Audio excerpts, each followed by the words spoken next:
the flow that I live by. Hi guys, and welcome back to my channel. Today I'm going to switch it up a bit and show you 3 quick and easy protective styles using cheap braiding hair that I got from my local beauty salon. Now normally I use my own hair or clip-ins for protective styling, but this time I'll be using braiding hair to create and achieve the looks I'm going for. Now will these styles look perfect? No. Will they be as sleek as I want them to be? Probably not. But the point of this video is to give you the basic idea that you don't have to spend a lot of money on weave to create simple, cute, and easy protective styles. So before I begin the process of these styles, let me show you the items I'll be using. First, I'm just going to start with braiding hair. No specific braiding hair, I just picked up some cheap braiding hair. This is from the brand Harlem Braid, the jumbo pack, get 3 in a pack, and it's in a 1B color. To slick and smooth my hair down, I'll be using from TGIN the Honey Curls Custard, as well as the Honey Whip Hydrating Mousse. For my edges, I'll be using from African Pride the Black Castor Miracle Braid Lock and Twist Gel. This product not only takes care of slicking down my edges, but it also takes care of the frizz and flyaways of my hair. And last, to help with the overall process of styling my hair, I'll be using different styling tools, bobby pins, rubber bands, and ponytail holders. So now that I've shown you everything I'll be using, let's get started.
So that concludes the video. I hope you guys enjoyed watching me create these 3 simple protective styles.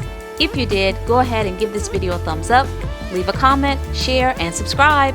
And I'll see you on the next one. Bye guys! I can get fly, fly, fly.